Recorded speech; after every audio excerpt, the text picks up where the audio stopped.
मांग ले अशोक गहलोत जीते कोणी हुई पहुंच सकेगा। तू मांग ले अशोक गहलोत जीते कोणी हुई पहुंच सकेगा। तू मांग ले अशोक गहलोत जीते कोणी हुई पहुंच सकेगा। नहीं, इसे जिला मांगने वाला जिला मिल जाता है इसको। नहीं, इसे जिला मांगने वाला जिला मिल जाता है इसको। हनुमानगढ़ जिले की बादरा विधानसभा में यह चर्चा हो रही है कि मूल कांग्रेसी जो पुराने कांग्रेसी लीडर हैं वे हाशिए पर क्यों चले गए और वे सोच रहे हैं कि क्या बलवान पूनिया की ही बादरा में चलेगी, उनका कोई काम नहीं होगा, उनकी बात कोई नहीं सुनेगा। ऐसे सवाल बादरा की जनता और कांग्रेसी लीडरों के बीच में चर्चा का विषय बनी हुई है। आपको थोड़ा पीछे ले चलते हैं। कांग्रेस के विधानसभा चुनाव के बाद जो राजस्थान में स्थितियां बदली, जुलाई 2020 का वो मंजर, वो तस्वीर और वो समय किसी को नहीं भूलता है। अशोक गहलोत से पटरी नहीं बैठने के कारण सचिन पायलट कुछ विधायकों के साथ हरियाणा की तरफ कूच कर देते हैं। फिर खुसर फुसर शुरू होती है। कांग्रेस सरकार अल्पमत में आ गई है। बीजेपी मांग भी उठाने लग जाती है कि कांग्रेस पार्टी की सरकार अल्पमत में है, उसे इस्तीफा देना चाहिए, नए सिरे से सरकार बनानी चाहिए। पायलट अपने विधायकों के साथ इधर से उधर घूम रहे थे तो अशोक गहलोत भी चिंता में थे कि आखिर क्या किया जाए। होटलों के अंदर अपने साथी विधायकों को इकट्ठा किया जाता है और इसी बीच बलवान पूनिया जो है संकट मोचन बनकर वहां उभरता है और सरकार के बीच में जाकर वे कहते हैं कि मैं अशोक गहलोत को बिना शर्त समर्थन देने को आया हूं।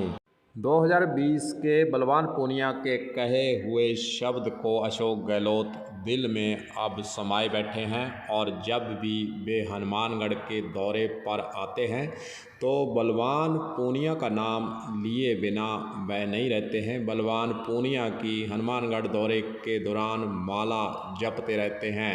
वादरा क्षेत्र के कांग्रेस लीडरों के बार बार इस प्रकार शब्द सुनने से कांग्रेसी लीडर भी सदमे में हैं और उनके मुंह से सुनने को यही मिलता है तो उनके मन के अंदर फिर मलाल जरूर उठता है कि जो आखिरकार मूल कांग्रेसी लीडर कांग्रेस के बादरा के अंदर हैं, उनकी आखिरकार क्यों नहीं चलती है और आखिरकार फिर बलवान पूनिया जो कहे वही होता है।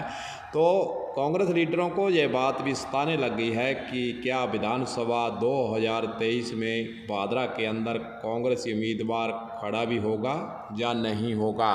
यह भी सवाल उठना लगा क्योंकि इशारों में अशोक गहलोत कह चुके हैं कि अगली बार जो विधायक बलवान पूनिया हैं वे कांग्रेस सरकार को ही समर्थन देंगे। इसका शब्दों का मेल आप देखिए, शब्दों का आशय देखिए, शब्दों का अर्थ आप निकालें तो अशोक गहलोत का इशारा यही है कि अगले विधानसभा चुनाव में बलवान पूनिया ही विधायक बनेगा। उन्होंने भविष्यवाणी इस प्रकार की है जैसे उनको सब कुछ पता हो, लेकिन समय की दरकार है और समय के अनुसार क्या होगा यह तो गर्त में है। लेकिन बादरा के अंदर यह चर्चा जरूर छिड़ी हुई है कि आखिरकार फिर कांग्रेसी जो लीडर मेहनत करते हैं, मूल कांग्रेसी लीडर लंबे समय से कांग्रेस पार्टी के साथ जुड़े हुए हैं, आखिरकार उनका क्या होगा। यह चर्चा वहां पर आम तौर से चल उठी है कि आखिरकार फिर विधानसभा 2023 में कांग्रेस पार्टी का उम्मीदवार वहां पर बनाया जाएगा या नहीं बनाया जाएगा। और अशोक गहलोत के जो शब्द बोले गए हैं उससे यही आइडिया लगता है कि हो सकता है बादरा के अंदर बलवान पूनिया को ही वहां खड़ा रहने दिया जाए और कांग्रेस पार्टी की तरफ से कोई नाम उम्मीदवार वहां पर चयनित कर खड़ा ही नहीं किया जाए। ऐसे भी कयास अभी से लगाए जा रहे हैं। वहीं दूसरी ओर बलवान पूनिया की ही भादरा में चलती है, यह भी सबको पता है, जग जाहिर है। बलवान पूनिया के इशारे पर ही भादरा विधानसभा के अंदर अधिकारियों की नियुक्ति होती है और उसी के अनुसार सारे काम होते हैं। जो बलवान पूनिया के मुंह से शब्द निकलते हैं वही अशोक गहलोत के लिए ब्रह्म बाण बन जाते हैं और उसी के अनुसार वहां पर कार्य होते आ रहे हैं।